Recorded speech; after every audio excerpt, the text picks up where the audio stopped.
Hello again. It's Bruno. Thanks for joining. Um, this video is going to be discussing the MRI results after having that wonderful experience of an MRI that I discussed in the last video. And glad that was over. Was anxious to find out the results because, when something happens, you kind of want to have answers, to what's going on. And so I was anxious to get the results. So I had my appointment. They had the MRI. I had a disc. I had the the analysis from the radiologist. Took it to to my doctor, and I guess the long and short of it was they didn't really my optic nerve looked fine. It didn't show that it was too inflamed. Of course, by then it'd been like almost 3 weeks since it was initially happening, and my symptoms had subsided, like the doctor had said they would. My vision, I didn't have as much pain in the orbits. I didn't, my line had subsided, and I actually didn't need the tape on my glasses anymore. And it was bearable. It was far from perfect, but it was bearable. And I was able to do my work. My depth perception wasn't affected. It was fine. It was just kind of a nuisance. So I was like, all right, they probably just, the swelling went down. Didn't really see anything wrong with the eyes. One of the things they did find, which I'm like, really? They did say that apparently I must have had a stroke within the last 4 to 6 months, which I was like, really? Like, I didn't know. Thanks for telling me. But apparently you can have silent strokes. They happen in your sleep, or they just have very little symptoms that you just don't realize. And it was kind of like deep in the part of the brain, and this part of the brain doesn't typically have anything to do with vision, your sight. So he didn't think it was related. He just, obviously it was something that needed to be talked about, so I can talk with my primary care about it, and we'd come with a plan to kind of prevent more from happening. So moving along, what I hadn't mentioned before was what we were looking for with this MRI. And basically we were looking for like lesions or other evidence that could lead towards why I was having this episode of optic neuritis. Because it could be caused by so many different things. It could be caused by nothing. You just get it and it goes away. It could be caused by some autoimmune disorder. It could be caused by an infection. It could be caused by lupus, Lyme disease, just a random amount of things.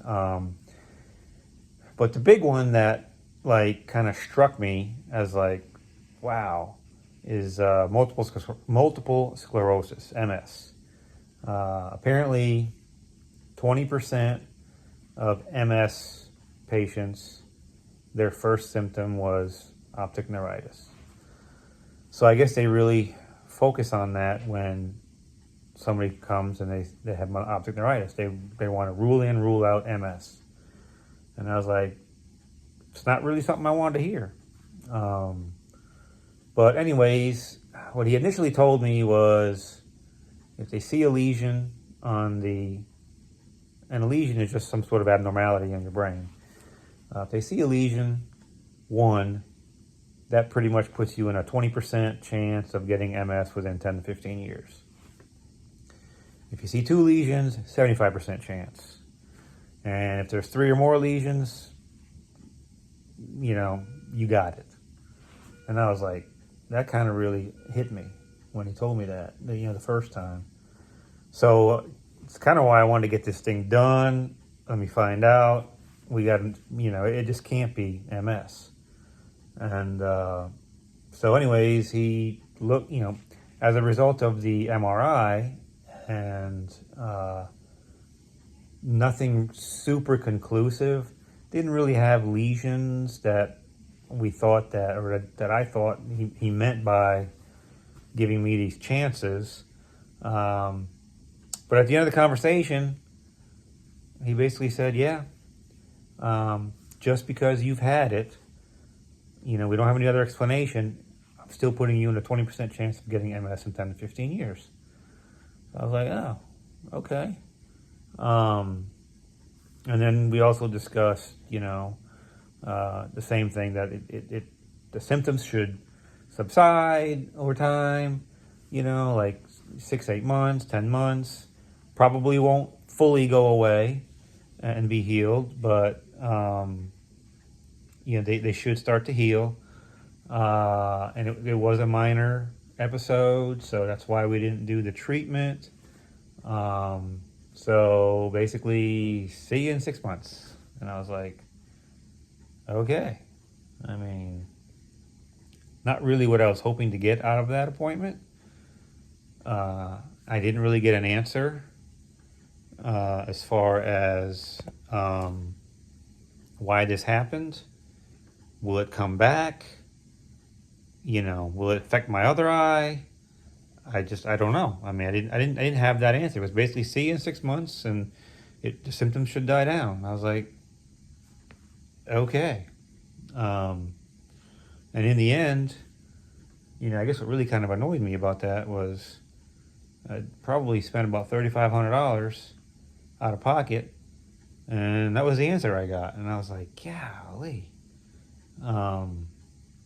But the symptoms had been slowly improving, so I'm like, well, if this goes away, or mostly goes away, and doesn't come back, we'll be fine. And then we'll see what happens in 10 to 15 years if I get MS. So that's kind of how it left at that point in time. And unfortunately, a couple weeks later, things changed. And I guess that's, what's going to lead to my next video, which kind of leads me to where I'm at today. So for now, thanks for listening, and see you on the next one.